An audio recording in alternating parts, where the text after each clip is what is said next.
Welcome to the Crispy podcast. My name is Ellie Kerr, in association with Merseyside Women of the Year, and today joining me on our chairs is the gorgeous Catherine Hegarty, MBE, and Elaine Fleming from the Liverpool Signing Choir. Hello, girls. Hello. Welcome. Thank Hello. you very much for joining me. Oh, thanks for asking us. Oh, as if we wouldn't.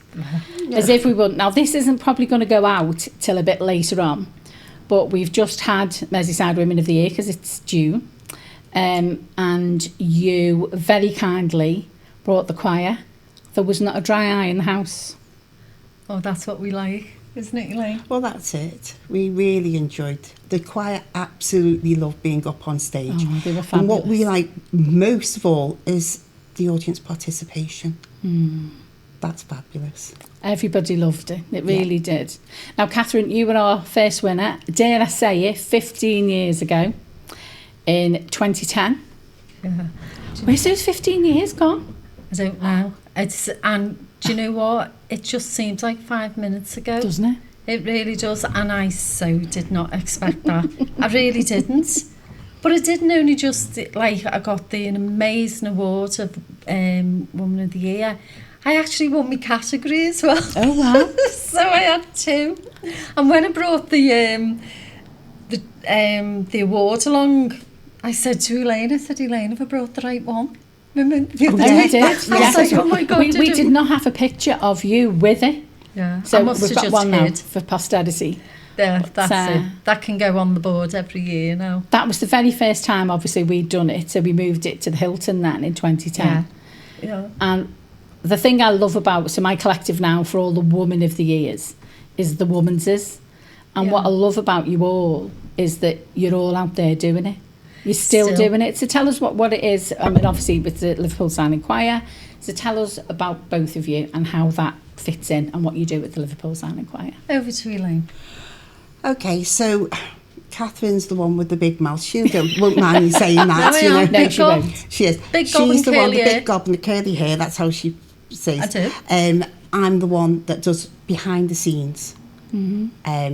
Organising things, the events. And the choir won't mind me saying as well, sort of whipping them into shape, making sure that they walk on stage and they walk off and they behave themselves. So, yeah, we work well together You're a good because team. we are so different. I hate being up the front talking. Catherine enjoys that. But there'll be people that'll resonate with because, Yes. like we've spoken about, not everybody, because you and I are very similar, aren't we, dear? The gobby one at the front, only I haven't got curly hair. Yeah. But somebody has to be that front person, but it wouldn't work if everybody was the same. Yeah. And it's funny, I am. I'm the big gob with the curly hair, and I will. But I can do it because it's not about me. It's about the choir. It's about promoting deaf awareness. You know, and we promote deaf awareness through our songs, through the choir, and it's more than just a choir.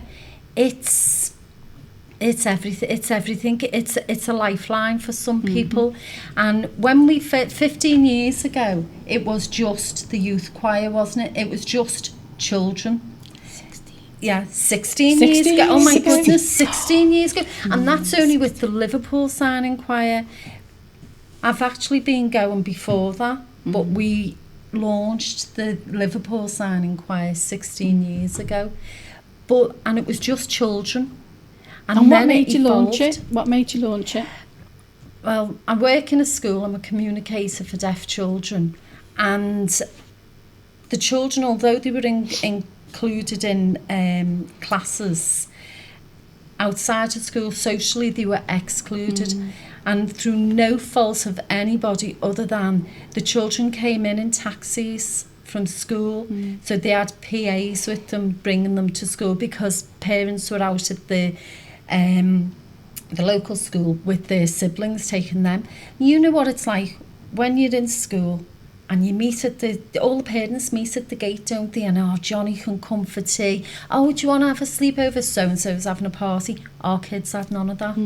So I thought, right, okay, what are they going to do that will get them included socially outside the school hours. So I started a signing choir. I haven't got a note in my head. I know nothing about music, nothing. I just heard a song and I think, God, that'd look lovely in sign language. And the first person, when I came to do an after school club, it was then, first person who came was Elaine's daughter, Heather, and she was my first member, and we had 11 hearing children and 1 deaf child. So it all started from then. And then when we were launching the Liverpool Signing Choir, Elaine was the first person I went to, and I thought, right, she was chair of the PTFA, and she had so many organisational skills, and I thought, I can't do that, but she can. Yeah. Well, that's it. So no, I mean the choir sort of outgrew the school really, because the children grew up. Yeah. They got to year 6, they left school, they went to secondary school. Then they met new friends. They wanted to be part of the choir. So it was just getting. And then as the years went on, we found that parents and grandparents, they wanted to join the choir. So about 10 years ago now, we started an adult section, and some of those adults say this is their family. It's an extent they have their choir family. Yeah. And you know, when you meet people from all walks of life, like the friendship groups with these adults now, we've got deaf adults in the choir who have never been able to go outside the family. They've just been insulated with their family because they haven't got the confidence to go out or anything. And now, oh my God, there's not stopping them. They're absolutely amazing. Well, I suppose it's that they know they're welcome, and they know that there's people there that understand. Yeah. And so they feel part of it. Yeah. But then and loads of people say to us, don't they, why aren't there more deaf in the choir? Why aren't there more deaf people? Well, it's just like hearing people. Not everybody wants to be in a vocal choir. And we're a bit like Marmite. Some people like us, some people don't. Just like any other choir. We love it. Just like us. We're passionate. Well, listen, you got to the Olympics. Oh my God. Yes. So, listen, Marmite or not, that was such an amazing triumph. Yeah. Can I say something on an own button in there, Elaine? Because I never let us talk. We only found out before who actually paid for the coach to go to the Olympics. 13 years, isn't it, Elaine, that we've just found out? Taken 13 years to find out, yes. We never knew. Thank you, Ellie. Thank you, Merseyside Women of the Year. I stood on that stage and I was like, I don't know who got us there. Maybe he's sitting there. Welcome. And I didn't know. You're welcome. Thank you very much. That was just a huge, honest to God, that was huge. That went like round the world. People seen our kids. Her daughter, her 2 daughters led it, and she had another daughter, the baby Elizabeth. It was on an arrow, and she was the point of the arrow. Wow! And I couldn't do it because so when the camera crying. comes in, she's the first person you see. Is my youngest. Yeah. And the other 2 led we stood outside. And we were like children. Oh gosh. Can't believe we've done this. Yeah, done it.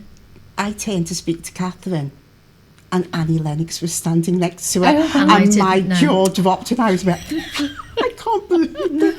But it was unbelievable. It was a fantastic experience. It was. And you know what? If it wasn't for Ellie and the Merseyside Woman of the Year, we wouldn't have got there. We lied. We lied our teeth. They were only through our teeth. They don't count. Yeah.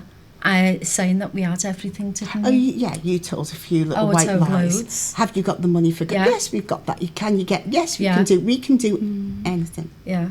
Because we do believe that. We believe in our choir so passionately that we will do our absolute best. So come on then, what's your next thing that you think, this is what we'd really, really love to do? Come on, let's put it out there. I'd love to do the Olympics again. I'd love to go. We did the cricket, we did the Ashes, and it was absolutely, we did the England and Australian national anthems there. Oh, wow. And we did the World Cup netball, and we learned 18 national anthems in sign language, and we did it. But one thing has been like way back, the Royal Albert Hall last night of the proms, and to get everybody in there, let's make it deaf friendly. Yeah. Let's be inclusive. Let's be inclusive and just get a couple of songs signed by everyone in that audience, and it can be done. It's not impossible, is it? It was so impactful with 400 people in the Crown Plaza. Yeah. Yeah. So could you imagine what it would be like in the Royal Albert Hall? So I'm just going to look at the camera and put it out there. If anybody can help or do anything, come on, let's make it happen. Let's make it happen. Yeah.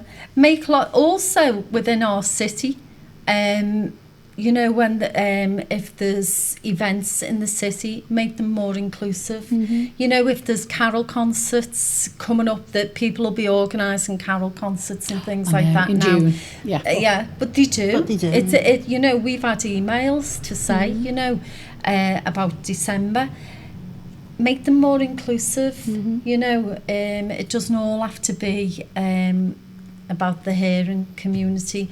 There's a deaf community out, rich deaf community in Liverpool and Merseyside, and if music venues were made more inclusive, then that's opening it up to the deaf communities that are out there, you know. And you know, anything, come on, we're here. Email us, get Elaine to organise it. Yeah. Poor Elaine.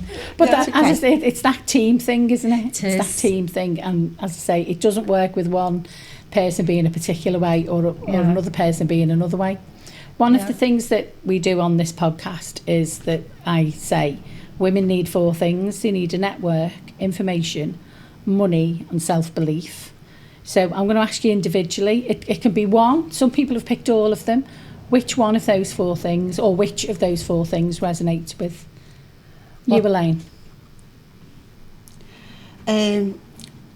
Self-belief, because I didn't have it when I was a child, and now I do. So yeah, self-belief. That's all I can say. Yeah.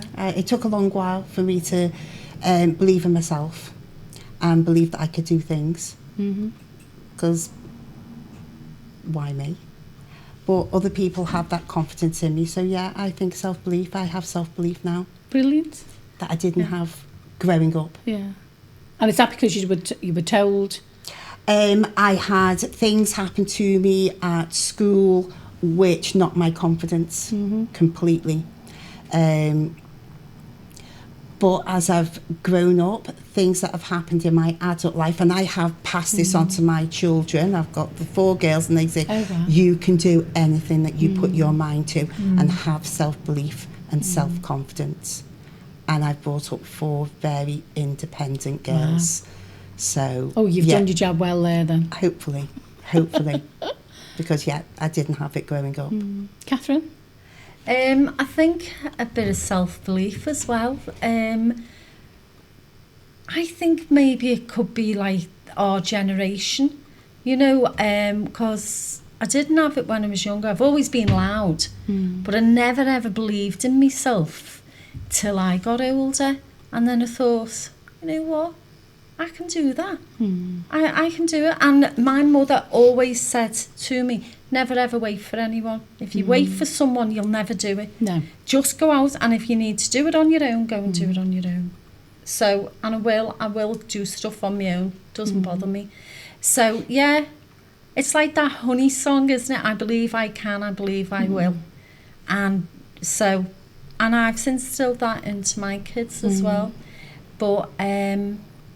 And thank goodness you did, because look at the impact that you have. Yeah. You know, those the children that are part of the choir, and also the adults. Yeah. That you've made a massive difference to them, because I'm sure some of them, you know, sort of wouldn't go into that situation, but they know you've got them, and you're there as a a safety net. It's like it can be like a counselling session, can't it? That we don't even know, that we didn't realise the impact that we have on people. It's not just us, it's a team. It's the whole there's choir. no I in team. It's the whole choir. Yeah. But it is the helping each other, and honestly, they've got people through stuff and that, and it really has. Absolutely. It's that community, isn't it? You know, it's belonging to something. Yeah. And some of our adults say that. Yeah. They found somewhere where they belong. Yeah. And there's a couple of adults who will say, nah, it's not interfering with my choir, and they'll turn down family events and they'll say, no, it doesn't interfere with my choir. The choir has to come first. Yeah, because they've never had anything. They've never had it before. So they've always conformed and gone that way. Oh yeah, okay. Oh yeah, so-and-so will be there. But now they've actually got something for themselves in their life. And some of our adults have actually gone and done, who are like our hearing adults, gone and done level 1 and level 2, BSL. Wow. Yeah. So, and our children, we're still raising funds for them. We've just had how many? Elaine? We've just put 10. We've just put 10 through their level 2. Yeah. But overall, we've put about 120 children through their level 1 and level 2. Yeah, which is amazing. In BSL. Yeah. Wow. So they've got they've got those qualifications before they do the GCSEs. They've actually got qualifications in sign language. See, and again, that gives you confidence, doesn't it? That instills, that I can learn, I can do it, and then that sort of takes you further for growing up and whatever comes at you. It is. It's just, if we were to sit back and think about what we've done, we could give ourselves a pat on the back. No, I think you totally deserve it. Yeah. Totally. And obviously, that's why sort of these podcasts have been amazing for me, because we get to find out more. But when you think 15 years ago, and that's why I say here you are now, still doing it, you could have gone, do you know what, this is really hard, we're giving up. There's times when there are times when one or the other say why, and then we see our choir You'll and see we say no, we've got to carry on. I mean, I have to say, in all the years I've been doing the school one and then right through with the Liverpool Signing Choir, it was the best thing I ever did was to say to Elaine and that, come on, will you join me? And I mean, Elaine didn't even have to, I'm presuming you didn't even have to think twice. You just said, okay. Because you'd been with us though, through, you were coming, doing voluntary with the school one as well. That is my biggest fault though. I can't say no. I spread myself too thin because I say yes to nearly everything. Yeah, well, I was hoping you were going to say yes. I don't think there's any escape from this one, is there? There's no escape. No. There's no escape. Yeah. But tell me about the anti-bullying. Oh my God, anti-bullying. I was just up to here with bullying of kids and people denying that there was bullying going on, and I thought, okay, so there's an anti-bullying awareness week every November, and I thought, well, it goes on every 365 days a year, there's somebody getting bullied. So I thought, you know what, I'm going to do something about this. So I was sitting at a computer with me 2 mates in work, and I went, how about it? Do you fancy getting on board and doing something? So they went, yeah, okay. So I said, right, we're going to have a big event. And it just rolled on from there. We started off at the cathedral, and we had about 112 children from just a couple of schools. And then this year, we've had to cut it off, and we went to St George's Hall for the first time last year, and we had, which you were there with us. I did, I came and on. we had about 300 odd kids there, and this year it's almost 700 children coming. Oh my goodness. From all over Merseyside region. And isn't it a wider than Merseyside as well? Yeah. We've got Heather's School. Well, we're down Brighton, Northern Ireland. Brighton, Exeter, Taunton. Wow. Wakefield, Jersey, forgot about them in Jersey, and Northern Ireland. Yeah, the children in Northern Ireland are desperate to come over. So we'll come for the day. Yeah. But it's just trying to find a way now to get all of those schools, because they do it in their schools, but to get them all in one place.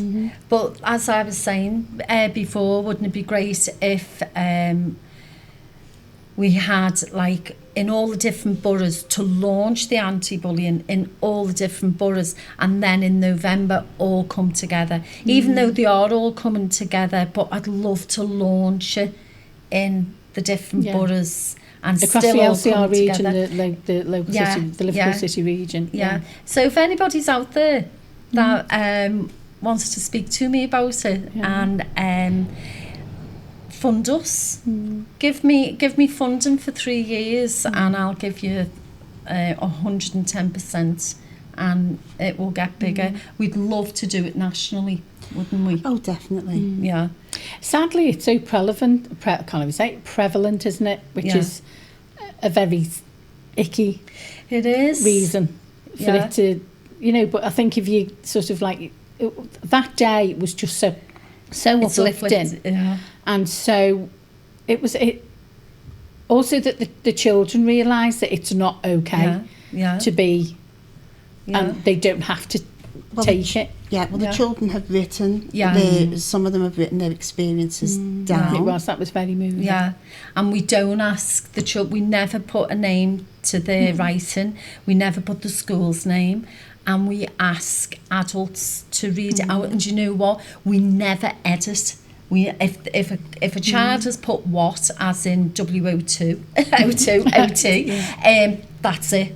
No, we don't change any of this. And one little thing that we did, like an order of service type of thing, and one was the little girl from a school who just did a drawing, and it was like a drawing of like a big person and a little person, and she just put on it, she was only year 2, and she just put on it, "I'm sad."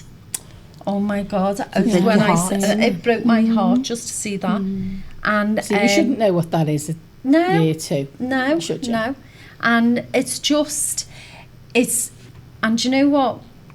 We can pat ourselves on the back for this, Elaine, because we are the only event that is fully accessible to the deaf community. We have communicators there, interpreters, and every single child has learned all the songs. They'll learn 4 songs this year, and they're all in British Sign Language. Wow. So, it can be done, and they can sing whatever they like. It doesn't matter if they sound like a cat's choir, because we're not after... No, you're not after. We're not after the best. No. Yeah. But it's the participation. Exactly. And then also, especially for younger people, it's learning that skill, isn't it? Of a different language and a different communication style. Yeah. And also it's giving them an interest in it, so they might go on and go, right, okay, I've got an interest in this, I'd like to learn it. So, children can go to night school from about 14. We've sent them at 14, haven't we? Or younger? I think our youngest has been about 12. Yeah. They started their level 1. Yeah. And you know what? There's loads of free courses for BSL. Oh, wow. Yeah, there's loads. So, it's out there. But it is that inclusivity, isn't it? It's about making people feel welcome. Yeah. And that sort of, and stopping that isolation. Yeah, and I mean, Ellie, you were there. It is just such, everyone who was there at the end when we did, because This Is Me seems to be the one that they all want to do at the end and get everybody up. And there was everyone from every walk of life. When all the guests, they all got up and did it, got in with the kids, because that's what you want. You want people to get in with the kids. You don't want to be like, standoffish. And all the staff is there, the school staff, and St George's Hall staff are Oh, just they're amazing, amazing. aren't They are. couldn't do enough for us. And I've held a few events at St George's Hall and they are exceptional. yeah, so we're looking forward. It's the 4th of Tuesday, the 4th of November. Oh, right. You need to put it in your Oh, diary. it will be. It will be. I'll be Yeah. there. So Yeah. if you had to go back, because we're nearly out of time, see what I mean? It just Oh, God, absolutely yeah. flies. And I did let you talk. Yeah. I did hold myself back and God, stop it, Catherine. What would you give yourself a crisp beard about? If you had to go back to your younger self, and I know we've spoken about self-belief around the pillars, but what would you go back and give your younger self a crisp beard about, and to say that, now with the hindsight, as we all know, is a wonderful thing, what would be the crisp ear? I'd say not to worry. Because I was a terrible worrier, and as I said earlier on, I didn't have the confidence. But you can change things. So yeah, that's what I'll go back to the confidence thing. I did worry about that. I worried if I was accepted, if people liked me, if people don't like everybody. I don't like everybody. Yeah. Do you can't worry about things, and it would be, don't worry so much. Don't take life so seriously. I love that. And also stop. You're a child for such a small time. Stop and enjoy being in the moment. Catherine? Don't drink too much. No, I would say don't get married too soon. Don't have children too soon. Live your life, go and enjoy, embrace life, travel, do anything. Catherine, go back a few years, and quite a few years, and go and do it all again. Yeah. Really? Yeah, do it all again. Just to have the fact that I can, the world is, it seems so far away, but it's not. It's not. So yeah, I would just go, if it was me, it's about me, and I'd say, don't get married too soon, and don't have children too soon. Have children later on. Still have me 3 kids, but have them a little bit later on. Say like in my 30s. Oh, wow. Yeah, have them in my 30s, and yeah. Still have the same 3, like, I'm not saying kids, I'm not saying to you, right. So we're not selling them on eBay. No, you're all right, you can stay, but just, I would. I'd just embrace life and just... Don't be in so much of a hurry. Yeah, don't be in a hurry to settle down, and, it was all right for me then, but that was, like, going back to the early 80s, but, but no, I would wait. Like my daughter, one of my daughters, she waited, she was 34 when she had her first child, and I thought, See, I was 41. You see, that's... I didn't wait though, it was a massive surprise. We won't go into but it was a massive surprise. But and that's, they just bring lots of, none to make you laugh and none to make you cry, but they give pleasure and pain in equal measure, don't they? Yeah. And I've only got one, so I don't know how you do any more than one. I really don't. Oh, my daughter says that. I really about don't. Me. She said, I don't know how you had 3. She's got 2. Well, I'm the eldest of 6, and my mum isn't with us anymore. And I always think, if she was here, I wonder what I'd love to say to her. Mum, how did you do 6 of us in like 8 years? Yeah. So God, I'm 1 of 10. Oh, my goodness. Yeah. My goodness. And you're 1 of 4. 1 of 4. Yeah, it's funny, isn't it, how it goes? Yeah. Well, thank you so much, girls, because I can't even believe that the time is over. No, It's just absolutely flown. And let's put it out there, or everything that, the wish list. Get us to the Albert Hall. That would be amazing. But I can't thank you enough for your time. It's been absolutely brilliant to speak with you. And thank you so much for the performance at Watty this year. It truly was outstanding. Everybody spoke about it. And here's to another 15 years. God, yeah. Yes. Don't even want to think about that. That'll go over like that. It will. Yeah. And you'll always be our first Woman of the Year, Catherine Hegarty, MBE. Really? MBE. Shall I tell you what it means? Don't say No, don't say it. Don't say it, because it means a lot. It means a lot. Well, thank you so much, girls. Thank you so much. Welcome. It was lovely. Oh, good. Yeah. This is Ellie Kerr signing off. Thank you very much for joining us, and we'll see you soon. Bye. Bye.